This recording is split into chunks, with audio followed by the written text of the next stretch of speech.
So that was the first time I've ever been in a drift car. Really? Yeah. Dude, that was fun as hell.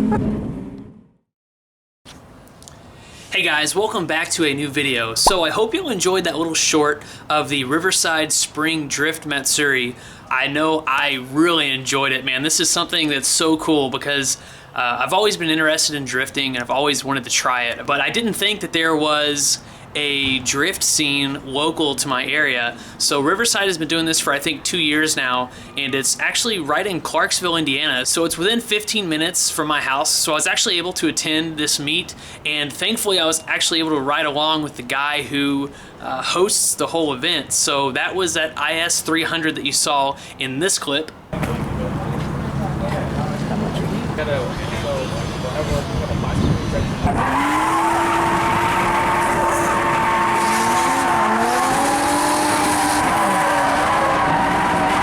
That was the first time I've ever been in a drift car, and dude, I am so hooked. Like, that was so much fun, and unfortunately I was only able to do one ride along, but it was totally worth it.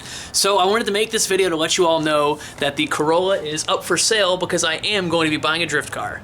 That's definitely not gonna happen. I've put way too much time into this car, and even though I do want to drift it, I probably will never drift it competitively because I'm afraid I'm gonna break it. Unfortunately, that's the struggles with project cars. I've devoted so much time and energy into this car. I'm gonna get it done, and then I'm just gonna be afraid of every little thing that'll break it. But you know, maybe that'll wear off after the first couple months, and then I'll take it out to one of those drift events and see what it can do. But for real, guys, if you all have not been to a drift event and there is a drift event local to your all's area, I strongly urge you all to go out there and see if you can ride along with somebody, man. That was such a cool experience. I really hope you all enjoyed it because I do want to post more content about that. I am going to be going to some of the other Riverside drift events, hopefully documenting it a little bit more and hopefully getting a lot more ride-alongs so I can get some really cool footage. I mean, dude, that footage earlier, I don't know how it's gonna come out in the video, but on the little preview screen of this camera, dude, it looked amazing. So I hope you all enjoyed that and look for more drift content to come. But with that being said, we're back on the Corolla. This is what you all came here for. And as you can see over here, I have an engine hoist.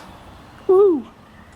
And good God, was it heavy, dude. This thing is an absolute beast. Had to put this in my dad's truck and bring it over here. It's actually a friend of mine who owns this. He let me borrow it because who knows when I'm gonna pull another engine. I didn't want to pay the money for a Harbor Freight one, but he gave me this one. It's crazy, crazy big, crazy heavy, but it should get the job done.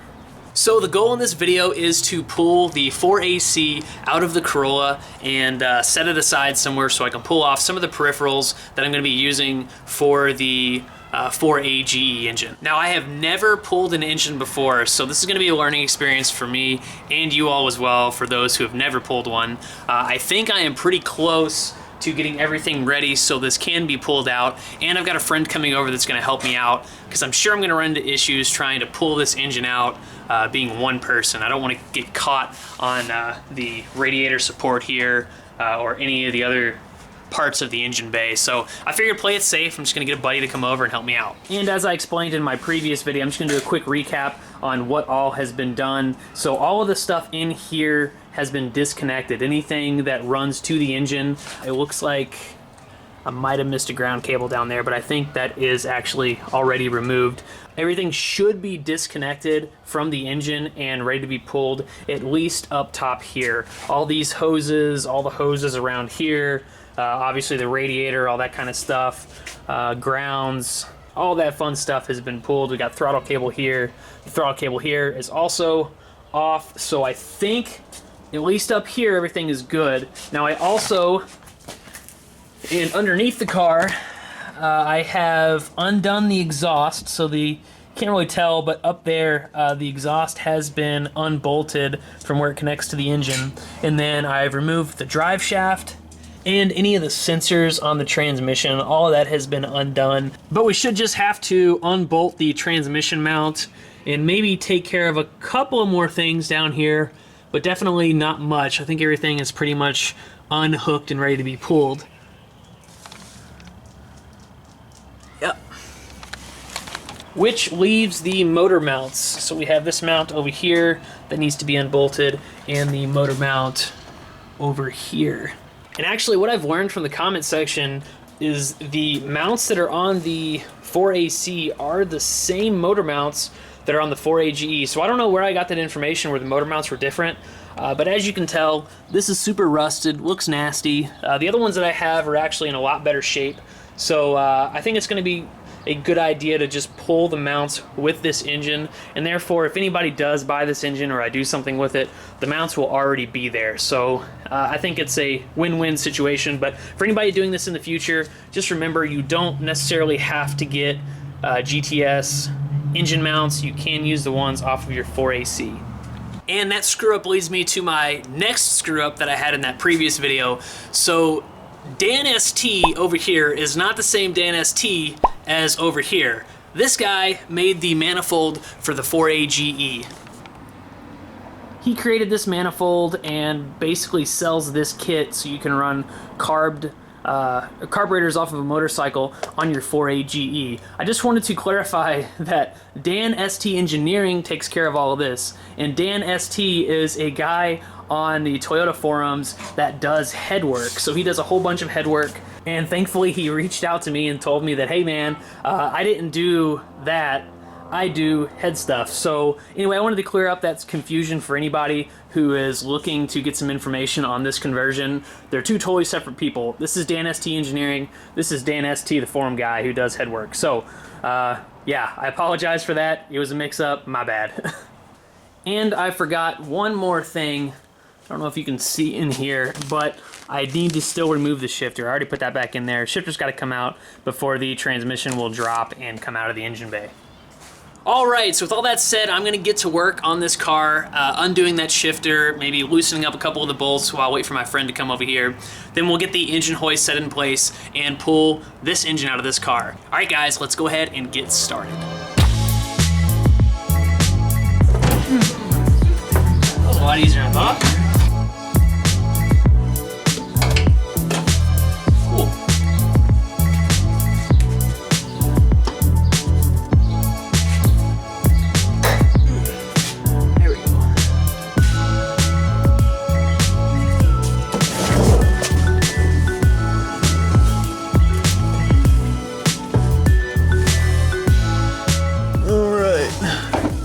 If I should disconnect it there and there, or disconnect this whole thing. What's that? Maybe that's for the speedo cable, maybe? I need to undo that before we pull it, or else I'll break something. Okay, well, I think I'm just gonna go ahead and try to undo those bolts up there. Sorry if you can't see this. I'm trying to undo those bolts, that bolt right there, and then that bolt right over there. See if I can get those removed to get this transmission off of the mount. I think that's the only places where it connects, right? Oh well, we'll figure it out.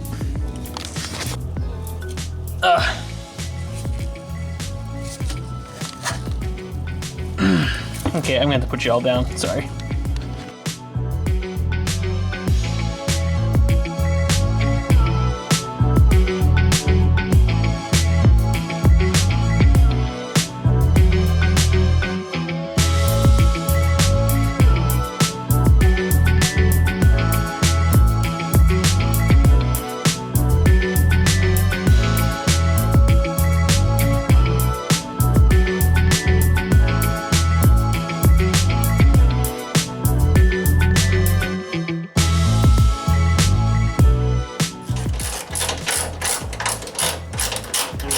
The bottom one will get loose, so it won't undo completely.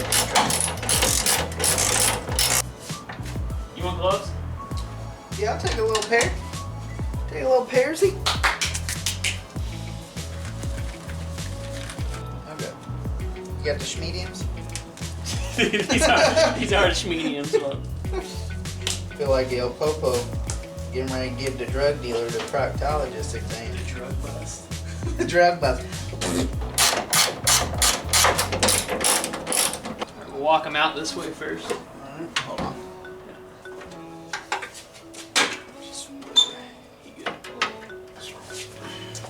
Watch that hoist.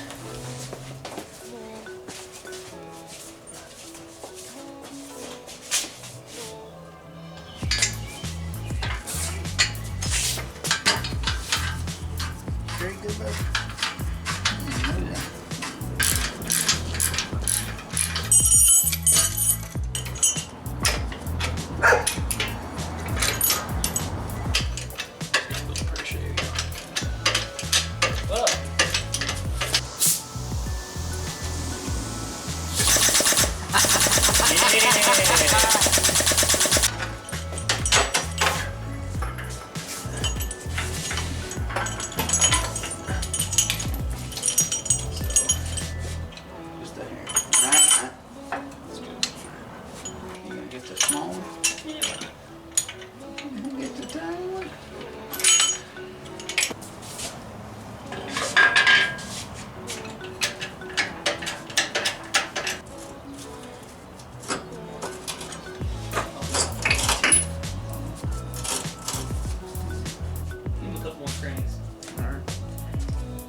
like it went up at all?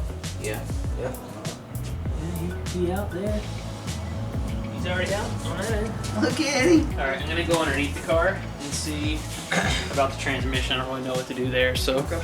Alright, so let's jack him up a little bit. Now give it a pull out that way. Well, I'm saying we can let him hang wherever. Okay. That actually worked.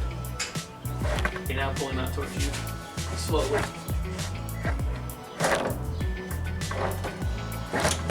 Alright, that's good. Okay. The camera's getting shook. So is everything unhooked? Don't have anything. So now I'm gonna drop this a little bit. Okay.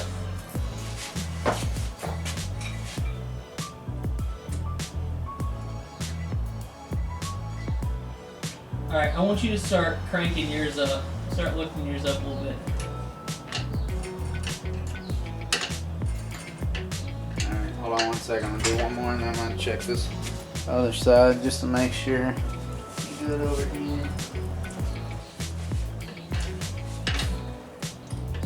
Alright, hold on a second, hold on a second.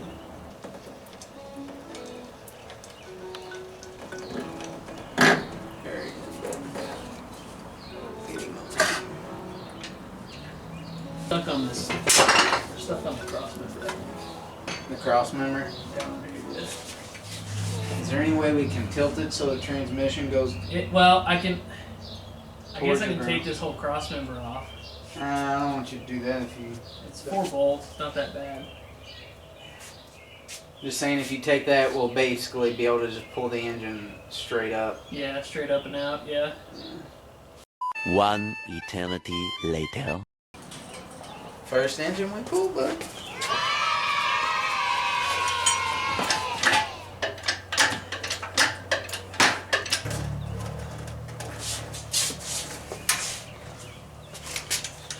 Lift up on it. Get one more, just for the clearance. And just like that, the first engine is pulled.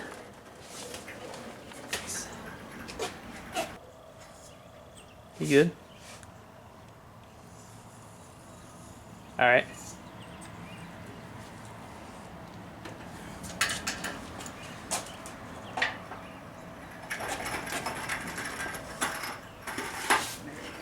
All right, that's it. Engine's out, dude. All right, look at that engine bay. He grimy. But clean as me.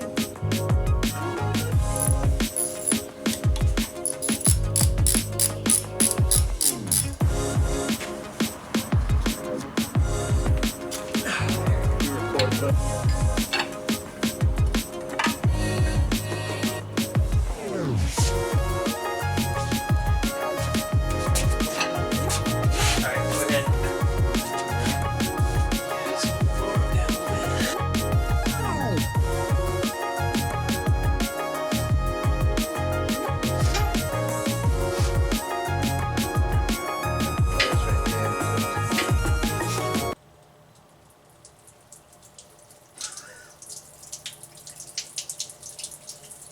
leaking a lot of coolant. A whole lot of coolant. Alright, that's cool. Hell yeah, dude.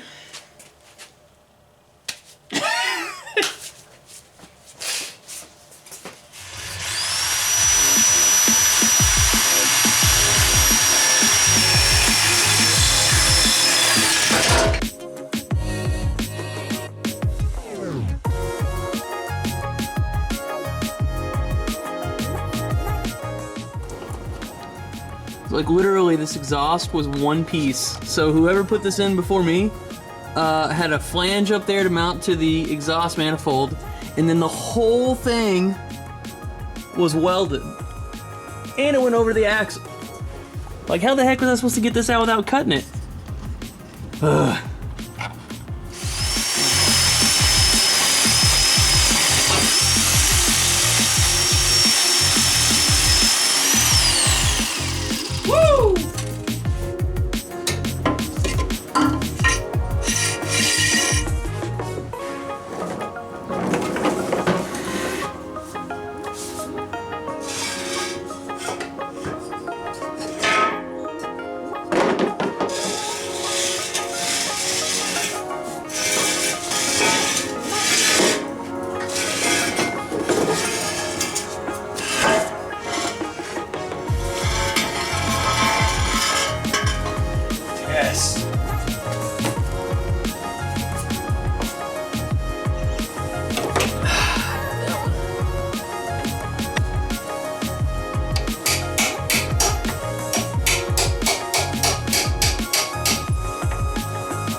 Good God. Alright guys, so I think that's gonna do it for this video. I actually wasn't planning on ending it here, but I did get stuck on a certain outer tie rod that you saw in the last little clip.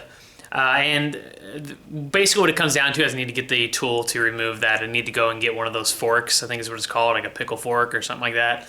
And use that to actually pop that outer tie rod out of the knuckle over there on the driver's side. But guys, I must say, we got a lot done in this video. I don't know how long it's gonna be, but look behind me. There's no engine. There's really no anything in there. So let's go take a look at the engine. I'll show you the condition that it's in and some of the parts that I'm gonna be stealing off of it. And then we'll get back into the engine bay, show you what else I need to remove, and then we'll basically hop right back into it in the next video. All right, so here she is. A 4AC, really no issues with it at all. Took it out with the transmission because I have a GTS transmission over here that I'm gonna put with the engine.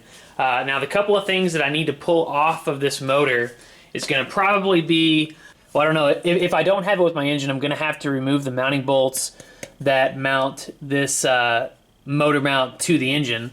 And then also probably this bolt as well. Can't really see it, but there's a support brace down there that connects to the engine and kind of braces itself against the transmission on both sides. I got to pull those off. I did already pull the water line off There's a water line over here that I'm going to be using. Other than that, I don't know if there's much anything else that I'm going to be taking off of this engine, but it's so cool to just see it out of the car. I mean, this is literally my first engine I've ever pulled. I've never pulled any other engine besides like the engine on the drift trike, you know, that little thing right there. But I've never actually pulled a car engine, so this is a big first for me. The one thing I can take away from it is basically if you just take your time and make sure all of the parts are disconnected beforehand and you got a friend, I mean, this is easy. This is easy stuff, man. Just take your time, don't rush it, and be careful, and the engine will just come right out. I was actually pleasantly surprised how easy it was.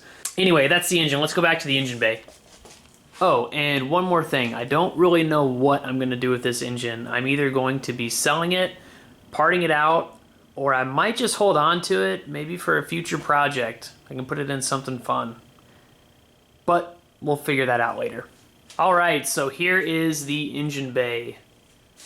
So obviously it is missing an engine, and it is missing most of everything else that's in the bay. So over here I have already pulled the wiring harness out of here, and I have labeled everything on this harness where it went into, you know, all that stuff. Basically where all of the harness connected inside of the car. That way when I go to make a new harness, I'm gonna know what plugs I need and what I don't, and we'll get into all that in another video, but I do plan on redoing a harness. I am keeping the stock fuse box, but I'm getting rid of a whole bunch of stuff that I'm not gonna have in the car. So I don't know if I said it earlier in this video, but the power steering rack is gone. I have a MR2 manual rack that I've had for quite some time. Actually, when I got this car is when I got that manual rack, and I have the bushings for the swap and all that kind of stuff. I am going to need to get new outer tie rods and probably inner tie rods and all that stuff, but this is going to go. We're going to replace it with the manual rack. Yeah, it's supposed to be a pretty cool performance gain. A lot of people enjoy it, so I think that'll be a pretty cool mod. It'll also clean up the bay a little bit. I'll get rid of all of these hoses and this crazy power steering tank and all that kind of crap. So anyway, she's getting there, guys. We're grinding away. Oh, here's my headache, by the way. This outer tie rod, man. Holy crap, is that thing hard to remove. I heated it up, banged it with a hammer, tried this doohickey, which I really thought was gonna work, but it didn't.